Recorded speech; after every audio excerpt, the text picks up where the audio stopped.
شام تک اس کی حالت بہتر تھی، پرسکون ادویات کے زیر اثر سوتی رہی۔ رحمت علی دلگیر سا باہر بیٹھا رہا۔ یہاں سے نکل کر کہاں جائے گی؟ ہاسٹل کا نام لینا بھی خطرہ ہے اور اب اسے تنہا چھوڑنے کا سوچ بھی نہیں سکتا۔ خود اس کا نصیب ہی زندگی تنگ کر رہا تھا۔ رحمت علی بہت دیر بعد کمرے میں گیا تو وہ دریچے کے ساتھ کھڑی لان میں دیکھ رہی تھی۔ اس کے چہرے پہ یاس و حزن کی کیفیت تھی، آنکھوں میں صحرا سا پھیل رہا تھا۔ رحمت علی نے کھنکھار کے اپنی آمد کا احساس دلایا۔ اب کیسی طبیعت ہے؟ دھیرے سے اس کی جانب گھومی، اس کے چہرے کا خوف کم ہو گیا تھا۔ میں اب کہاں جاؤں گی؟ وہ اپنے آنے والے دنوں اور مستقبل کے متعلق سوچ رہی تھی۔ ہاسٹل میں، میرا مطلب ہے دوسرے ہاسٹل میں؟ نہیں، اس کے انداز میں بے اعتباری تھی۔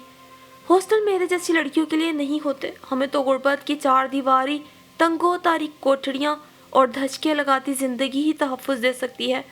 وہ بیڈ کے کنارے پہ ٹکی۔ اور میرا بھی مقدر وہی ہے۔ میں نے اپنے مقدر سے، اپنی قسمت سے بھاگنے کی کبھی کوشش نہیں کی، بس بہتر بنانا چاہتی تھی، ایک اچھا معیار زندگی چاہتی تھی۔ اس کا گلا بیٹھ گیا، وہ غائب دماغی سے بول رہی تھی۔ رحمت بیڈ کے دوسرے کنارے پہ کھڑا سن رہا تھا۔ اس کی سفید مخروطی انگلی بستر پہ آڑی ترچھی لکیریں کھینچنے لگی۔ ان لکیروں کے درمیان دو آنسو گرے۔ میں نے تو دوسروں کی چیزوں پر نظر ہی نہیں کی کہ لوگ مجھے بد نظر نہ کہہ دیں۔ میرے اندر تو ہوس طمع کچھ بھی نہیں تھا۔ میں تو صابر شاکر شکر گزار ماہم تھی۔ پھر میرے ساتھ ایسا کیوں ہوا؟ اس کی آنکھوں کے سمندر رخساروں پہ بہہ نکلے۔ ہر در مجھ سے چھن رہا ہے۔ اس کی سسکیاں بندھنے لگی۔ رحمت علی بے بسی سے دیکھ رہا تھا، جبکہ دل چاہا آگے بڑھے، اس بے بس اور بد نصیب کو اپنی پناہ میں لے لے۔ بس کرو ماہم، رونا مسئلے کا حل نہیں۔ تم بچ گئی ہو اور بہت اچھی طرح بچ گئی ہو۔ سر کا حفاظتی اقدام تمہیں بچا گیا۔ انہوں نے میرے لیے چھوڑا ہی کیا ہے؟ ہر در بند کر دیا۔ ذرا چھوٹی سی خواہش کی کیا سزا دی؟ آج میں در بدر ہوں۔ نہیں، تم در بدر نہیں ہو، میں تمہیں تحفظ دوں گا۔ تذبذب سے سوچتے بے ساختہ کہہ دیا۔ جو ہماری قسمت میں ہوتا ہے وہ زبان پر ہوتا ہے۔ اسے شاید غور نہ کیا۔ میں اپنے پرانے محلے، اپنے گھر جانا چاہتی ہوں۔ امی نے جہاں میرے رشتے کی بات کی تھی، اسی گھر کو اپنا لیتی ہوں۔ اس کا گلا بیٹھ گیا تھا، انداز قطعیت بھرا تھا۔ رحمت علی کا وجود درد بن گیا۔ جب یہ لڑکی روتی ہے مجھے تکلیف ہوتی ہے، جب اسے تکلیف ہوتی ہے مجھے درد ہوتا ہے۔ کیا تعلق ہے اس کا؟ بہت رو چکی تھی، وہ پھر بھی رونے دیا۔ وہ بھی ابھی کوئی فیصلہ نہیں کر پایا تھا، سو دھیرے سے باہر نکل گیا۔ ریلنگ سے بازو ٹکا کر کھڑا ہوا۔ اترتی شام رات کے ابتدائی اندھیرے میں تبدیل ہو رہی تھی۔ مریضوں سے ملاقات کرنے والے لوگ باہر جا رہے تھے۔ تیز شور مچاتی ایمبولینس کسی مریض کو لا رہی تھی۔ زندگی، غم اور خوشی، موت کے کیسے کیسے بندھن یہاں اس جگہ بندھے تھے۔ دھیرے سے سینے پر مقام دل پہ ہاتھ رکھا۔ دل جس کے متعلق کسی نے سوچا ہی نہیں۔ سب نے اسے سخت جان، ظالم، وحشی، سنگ دل سمجھا، یہاں تک کہ ماں نے بھی۔ محبت کس سے کرتا؟ ساری عمر کی خاموشی کو زبان ضرور ملنا چاہیے۔ میں ماں سے بات کروں گا۔ گہرا سانس بھر کر اس نے بالوں میں انگلیاں پھنسائیں، سر اٹھا کر آسمان کو دیکھا اور سانس چھوڑا۔ وہ خود بھی زیر لب مسکرا کر نیچے جانے کے لیے راہداری کی جانب بڑھا۔ صبح ہارے ہوئے انسان کی طرح دانیال پاشا اسپتال آئے تھے اور آخری بار اس سے ملنے، جو دل کو ملائم کر گئی تھی، جو انجانے میں ان کے ستم کا نشانہ بن گئی تھی۔ ازالے کے طور پہ اسے منانا چاہتے تھے، مگر ماما جانی، پاپا اور پھر دادوں نے حد لگا دی۔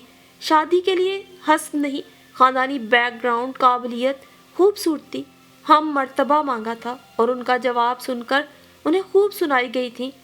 دانیال کا فیصلہ ہرگز قبول نہیں تھا۔ دادوں نے تو منہ پھیر لیا۔ خوب بچے، ایک نے باہر جا کے شادی کر لی، تم چوروں کی طرح کر لو۔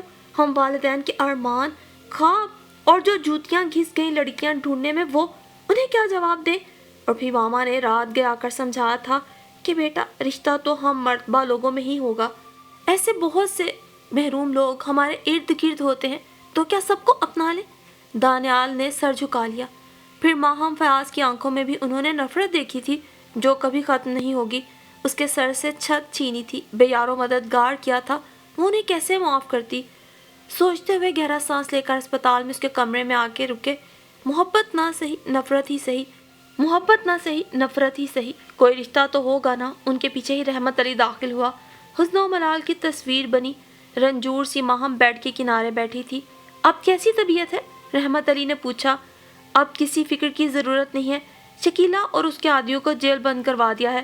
پریشان مت ہو، مجھے اپنے گھر جانا ہے۔ تمہارا گھر فی الحال کرائے پر ہے، خالی ہو جائے گا تو چلی جانا۔ میں کسی کے گھر رہ لوں گی خالی ہونے تک۔ کوئی ایسا گھر ہوتا تو آپ کو پہلے ہی رکھ لیتا۔ دانیال پاشا نے اس کا اترا ہوا چہرہ دیکھ کر کہا۔ وہ ان کی جانب دیکھ ہی نہیں رہی تھی۔ رحمت، انہیں فی الحال میرے گھر لے جاؤ، میں ان کے لیے بہتر انتظام کرتا ہوں، رحمت علی کو دیکھ کر حکم دیا۔ ماہم نے جھٹکے سے سر اٹھایا۔ وہ اوکے کہہ کر باہر نکل گئے۔ ماہم سسک گئی۔ مجھے کہیں نہیں جانا۔ رحمت علی مسکرا دیا۔ یہ تو تمہیں سر سے کہنا تھا، اب تو فیصلہ ہو گیا۔ کیسا فیصلہ؟ کس نے انہیں اختیار دیا؟ مجھے اس گھر نہیں جانا جو میرے لیے سزا بن گیا۔ نہیں ماہم، ایسے مت کہو، سر بہت اچھے ہیں اور تمہارے پاس کوئی اور صورت بھی نہیں۔ میرے پاس اتنے پیسے ہیں کہ میں 2-4 دن اسپتال کے اس کمرے کا کرایہ دے سکوں، اس نے قطعیت سے کہا۔ میرے گھر چلیں پھر، جانے کے ایسے رحمت علی کے منہ سے نکل گیا۔ ماہم اس کی شکل دیکھنے لگی۔ میں اکیلا رہتا ہوں، اس نے سر جھکا لیا۔ یہ مشکل تھا ایک غیر مرد کے گھر میں۔ ٹھیک ہے، میں ادھر ہی ٹھیک ہوں، 2-4 دن کے لیے۔ کیسی رہائش چاہیے آپ کو؟ کسی گھر میں چاہے ایک کمرہ مل جائے، کسی بیمار کے خدمت گار کے طور پہ مجھے رہائش بھی دے سکے یا پھر پیئنگ گیسٹ کے طور پہ، مگر ہاسٹل نہیں۔ ٹھیک ہے، دھیرے سے رحمت علی نے اس کی چوائس سن کر سر ہلایا۔ میں انتظام کر دیتا ہوں۔ رات کو دانیال اس کے روم میں آئے۔ ان کے پیچھے رحمت علی کو تلاش کر رہی تھی ماہم۔ وہ گاڑی میں بیٹھا ہے، مجھے آپ سے بات کرنا تھی۔ کیسی بات؟ فی الفور آپ کا اکیلا رہنا ٹھیک نہیں، آپ کے اندر اعتماد کی کمی ہے اور پورے اعتماد لوگوں کو ڈھونڈنا ممکن نہیں اتنی جلدی۔ جاب آپ کے لیے اسکول کی ہی ٹھیک رہے گی، اس میں آپ آگے بھی پڑھ سکتی ہیں اور ترقی بھی کر سکتی ہیں۔ آپ کو ایک مکمل سہارے اور گھر کی ضرورت ہے۔ اس کا بہتر حل یہ ہے آپ کی شادی کر دی جائے۔ اور رحمت علی نے آپ کے لیے مجھ سے بات کی ہے، وہ آپ کو عزت، امان اور ایک گھر دے سکتا ہے۔ اچھا، شریف اور محنتی انسان ہے، پچھلے 12 سال سے میرے ساتھ ہے۔ آپ کی جو بھی مرضی ہے سوچ کے صبح مجھے بتا دیجیے گا۔ ماہم دم بخود رہ گئی۔ رحمت علی کتنے عرصے سے اس کے ساتھ تھا، دیکھ بھال کر رہا تھا، اس کی شرافت کی وہ گواہ تھی۔ کوئی ایسی ویسی حرکت نہیں کی اس نے، ہمیشہ خیال اور دھیان رکھا۔ اس سے شادی؟ بے شک وہ ایک شریف انسان، پارسا انسان تھا، پڑھا لکھا تھا، لہجہ اخلاق سب اچھا تھا، مگر ماہم تذبذب کا شکار ہوئی۔ ہاں، وہ اکیلی نہیں رہ سکتی، اس کے اندر نوشین جیسا اعتماد نہیں، اسے مکمل تحفظ درکار تھا جو ایک شوہر ایک گھر دے سکتا تھا۔ اور رحمت علی، ادھر سے ادھر ٹہلتے ہوئے وہ سوچے گئی، ہاں وہ اکیلی بالکل نہیں رہ سکتی، یہ گدھوں کا معاشرہ تھا اور وہ حرام موت نہیں مر سکتی تھی، شیر کا شکار ہوتے ہوتے بچی تھی، کچھار سے کھینچ لی گئی تھی، دانیال صاحب کا احسان تھا، مگر رحمت علی پڑھا لکھا، باشعور، سمجھدار، بردبار، ساری رات سوچ بچار میں گزری، صبح تک فیصلہ ہو گیا۔ اس وقت رحمت علی سے بڑھ کر اس کے لیے بہتر شخص نہیں ہو سکتا تھا، اور رحمت علی نے بہت سوچ سمجھ کے اس کا انتخاب کیا ہوگا، اور شاید اس کی قسمت اچھی نہیں تھی، یا پھر ابھی اور تقدیر کے گھاؤ سہنا تھے۔ سارا دن گزر گیا، کوئی نہیں آیا۔ رحمت علی کے موبائل فون پہ فون کرتی رہی، مگر جواب نہیں ملا۔ پاشا بھی اس سے جواب لینے نہیں آئے، کہیں کچھ ہو نہ گیا ہو۔ وسوسے نے سر اٹھایا۔ جوں جوں دن ڈھلا، اگر کوئی نہیں آیا تو بے یارو مددگار ہو جائے گی، کیا ہوگا، کہاں جائے گی، کیا ٹھکانہ ہوگا، وہی غربت والا ٹھکانہ، وہی منزل۔ ادھر سے ادھر ٹہلتے ہوئے تھک سی گئی، سوچتے سوچتے دماغ شل ہونے لگا۔ شکیلا جیسے لوگ اور اس کی کم ہمتی، کیا کرے گی؟ ایک دم سے باہر شور ہوا اور اس کے کمرے کا دروازہ زور سے کھلا تو وہ ہڑبڑا کے اٹھ کھڑی ہوئی۔ پاشا سامنے کھڑے تھے۔ آئی ایم سوری، دراصل حالات ایسے تھے کہ ہم لوگ نہ آ سکے۔ رحمت علی کے قبیلے والے اسے لینے آئے تھے، وہ جانا نہیں چاہتا تھا، اس کی بیوی بھی ساتھ تھی۔ بات زیادہ بڑھی تو رحمت علی نے اسے طلاق دے دی۔ غصے میں اس کے بھائیوں نے گولیاں چلا دیں جو کہ رحمت علی کو لگیں، اور وہ لوگ اسے مرا ہوا سمجھ کے چلے گئے۔ ماہم کا دل اچھل کے حلق میں آ گیا، آنکھیں پھیلنے لگیں۔ میں ڈیوٹی پر تھا، پڑوسیوں نے اسے ہسپتال پہنچایا، ابھی وہ ICU میں ہے، اس کے لیے دعا کرو، یہ کہہ کے وہ پلٹ گیا، اور ماہم ساکت کھڑی رہ گئی۔ خوشیاں ملنے سے پہلے روٹ گئیں۔ رحمت علی نے قدم قدم پہ ساتھ دیا تھا، پھر بے بسی کی موت، اس کی بیوی، وہ کرسی پہ گر گئی۔ میرے ساتھ شادی، پھر دھوکہ، وہ بھل بھل رونے لگی۔ یا اللہ، میری زندگی میں جو کچھ لکھا ہے اسے بہتر کر دے۔ سارا دل جل بن مچھلی کی طرح رہی۔ کوئی آیا نہ اطلاع آئی، جانے کیسی طبیعت ہوگی۔ بطور انسانیت رحمت علی کا خیال آیا تھا، اس نے قدم قدم پہ ماہم کا خیال بھی تو رکھا تھا۔ اے اللہ، اس کے اپنے خاندان کے لیے اس کی زندگی رکھنا۔ خلوص دل سے اس نے دعا مانگی۔ اگلے 2 دن اسی ادھیڑ بن میں گزرے۔ رحمت علی کا فون بند، پاشا کا نمبر معلوم نہ تھا، کہاں جائے، کس سے پتہ کرے۔ تبھی شام کو پاشا آ گئے۔ وہ گھبرا کے پوچھنے لگی، اب کیسی طبیعت ہے ان کی؟ سچ شکر، بالکل ٹھیک ہے، اسی اسپتال میں ایڈمٹ ہے، آئی سی یو سے باہر آ گیا ہے، نیچے پرائیویٹ وارڈ میں۔ ماہم ہکا بکا رہ گئی۔ یہ بات اگر اس دن بتا دیتے تو کم سے کم اس کی دیکھ بھال کر لیتی، کچھ احسان کا بدلہ ہی اتر جاتا۔ آئیے، وہ دل کا چور چھپا کر باہر نکل گئے تو ماہم بھی دوپٹہ سمیٹ کر پیچھے بھاگی۔ آہٹ پر رحمت علی نے دروازے کی سمت دیکھا اور مسکرا دیا۔ وہ انتہائی سنجیدگی سے اسے دیکھ رہی تھی۔ آؤ۔ 2 قدم چل کر بیڈ کے کنارے پہ کھڑی ہو گئی۔ کیسی طبیعت ہے؟ بالکل ٹھیک ٹھاک، بس یہ 2-4 پٹیاں ہیں جو 2-4 دنوں میں اتر جائیں گی۔ بازو، ٹانگ، شانے اور پیٹ کی پٹی کی جانب اشارہ کیا۔ مجھے آج پتہ چلا کہ آپ اسی ہسپتال میں ایڈمٹ ہیں، ایسا کیا ہو گیا تھا؟ بیٹھو۔ میں نہیں بیٹھوں گی، آپ کا گھر، خاندان، بیوی ہے، اور پھر آپ دوسری شادی کی بات کر رہے تھے۔ رحمت علی نے گہرا سانس لیا۔ ایسی شادی کا کیا فائدہ جو بچپن میں ہو جاتی ہے؟ میں پھر بھی گزارا کر لیتا، مگر روبینہ میری بیوی کہیں اور شادی کرنا چاہتی تھی۔ مجھے بھی ریت رواج، جھگڑے، نسل در نسل چلنے والی جنگیں پسند نہیں ہیں۔ وہ میرے نکاح میں تھی۔ میں اپنی ماں کا اکلوتا بیٹا ہوں، تاہم میرے اور بہن بھائی ہیں نہیں۔ اب وہ لوگ اپنے طور پر مجھے مار کر پھینک گئے ہیں اور میں بھی تقریباً مر چکا تھا۔ بولتے بولتے رحمت علی کا گلا خشک ہونے لگا۔ بے اختیار کھانسی آئی اور کھانسنے سے بے انتہا تکلیف کا احساس ہونے لگا۔ ماہم نے آگے بڑھ کر گلاس میں پانی نکالا اور دھیرے سے اس کی جانب بڑھا دیا۔ رحمت علی نے ذرا سر اونچا کر کے 2 گھونٹ بھر لیے، مگر مارنے سے بچانے والا بڑا ہوتا ہے۔ چھت کی جانب دیکھتے ہوئے تشکرانہ انداز میں مسکرایا۔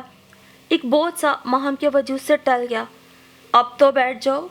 وہ دھیرے سے کرسی پر بیٹھ گئی۔ تفکرانہ احساس ذرا کم ہوا۔ ملگجا سا حلیہ، زرد رنگت، ہاتھ ملتی ماہم کو نظر بھر کر دیکھا اور رحمت علی نے سر گھما لیا۔ تمہاری طبیعت ٹھیک ہے؟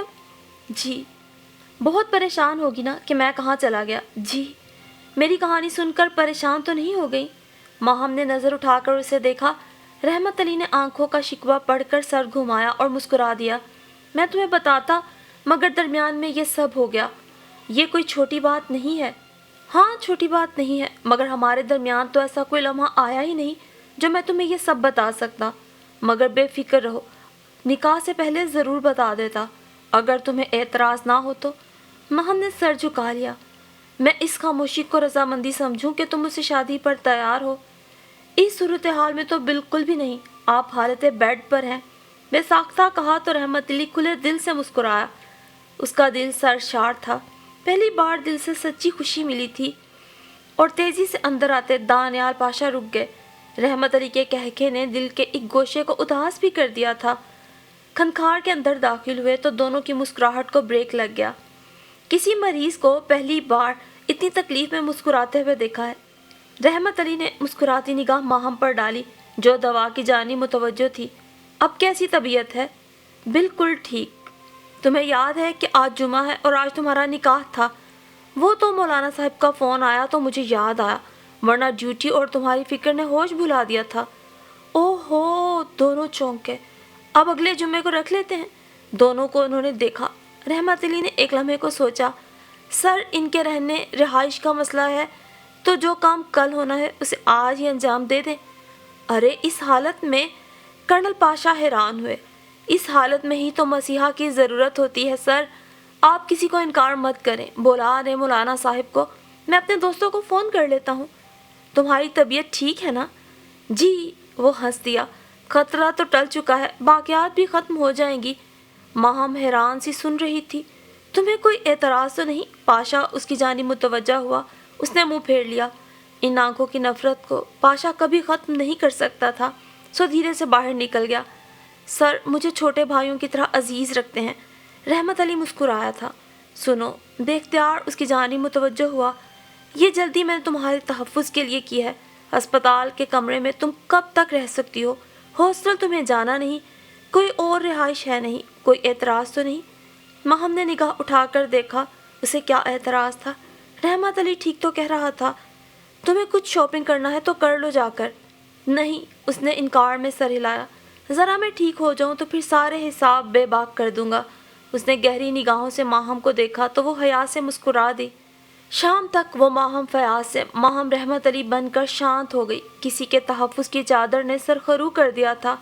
اسی لمحے سب یاد آئے تھے جو اسے چھوڑ گئے تھے، مطلبی، خود غرض، مٹھائی، پھول کھانا، سب ان کے پاس چھوڑ کر پاشا نکاح کروا کے خود رخصت ہو گئے۔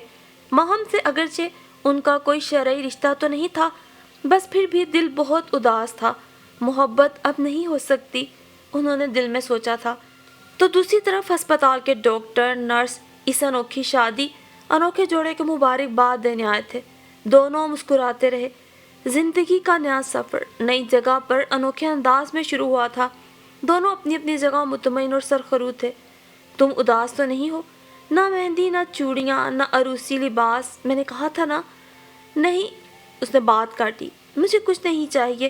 آپ نہیں جانتے، ایک بے یار و مددگار لڑکی کو ایک مضبوط سائباں، ایک تناور چھت مل جائے، اسے اور کچھ نہیں چاہیے ہوتا۔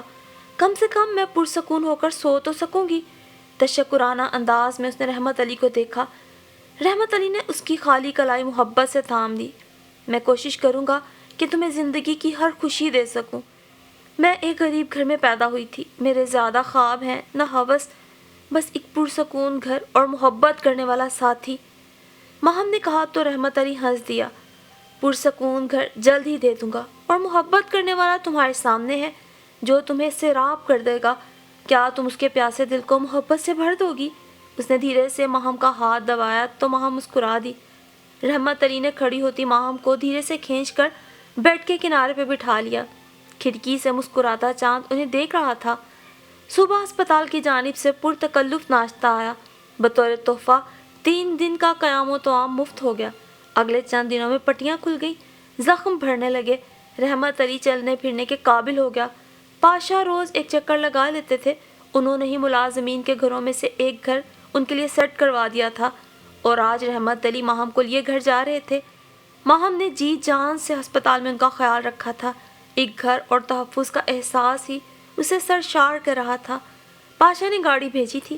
رحمت علی بہت بہتر تھا، کچھ ماہم کی خدمت اور رفاقت نے کر دیا تھا۔ دونوں گاڑی میں بیٹھ گئے۔ گاڑی اپنی منزل کی جانب رواں دواں تھی، اور جانے پہچانے رستے دیکھ کر ماہم چونکی۔ گاڑی بالآخر پاشا کے وسیع و عریض بنگلے کے آگے ٹھہر گئی۔ خوف کی ایک نگاہ رحمت علی پر اس نے ڈالی۔ وہ گاڑی سے اتر رہا تھا۔ وہی سیاہ گیٹ، بنگلے کے چاروں جانب درختوں کا سلسلہ، بوگن ویلا اور کاسنی پھولوں سے ڈھکی دیواریں، دکھ کا لاپتناہی سلسلہ۔ آؤ ماہم، ساکت بیٹھی ماہم کو انہوں نے پکارا۔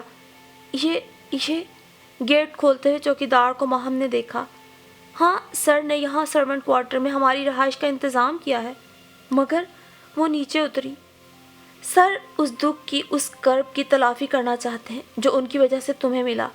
رحمت علی اس کا ہاتھ تھام کے بولا۔ ماہم اپنی جگہ ساکت تھی۔ اس گھر کی خوبصورتی کو اس نے سراہا تھا، تعریف کی تھی، چھپ چھپ کر اس کے حسن کو دیکھا بھی تھا۔ یہ تو کبھی نہیں چاہا تھا کہ یہ گھر اس کا ہو۔ اس گھر نے اسے بے انتہا دکھ دیے تھے، اور اب یہ گھر۔ رحمت علی کے اشارے پر وہ آگے بڑھی۔ ماہم، میری اور تمہاری زندگی نے ایک ساتھ از سر نو جنم لیا ہے۔ اب ہمیں پچھلی باتوں کو بھلا کر زندگی کی ابتدا کرنا ہے۔ ہم اپنی زندگی کی تمام خوشیاں اسی گھر سے شروع کریں گے۔ جس نے دکھ دیا تھا وہی مسیحائی کا باعث تھا۔ رحمت علی نے اس کا ہاتھ مضبوطی سے تھام دیا، اور اس کے ہمراہ سہج سہج کے قدم اٹھاتی وسیع و عریض لون کی راہداری سے ہوتے ہوئے اپنی رہائش گاہ کی جانب ماہم بڑھتی گئی۔ جس خواب کی اسے یہ سزا ملی تھی وہی تعبیر بن کے سامنے آ گیا تھا۔ یہ کیسا سلسلہ زندگی تھا! زندگی کا یہ در اس پر ایسے کھلا تھا۔ آنکھیں بھیگنے لگیں۔ وہ نہیں سمجھ سکی یہ تشکر کے آنسو تھے یا دکھ کا احساس۔ بہرحال جو بھی ہو، ہر عورت کی طرح ماہم نے بھی اپنے حسین، خوبصورت، پرسکون ایک گھر کا خواب دیکھا تھا۔ اس خواب کی تعبیر بہت اندوہناک تھی۔ لیکن انجام بہت حسین.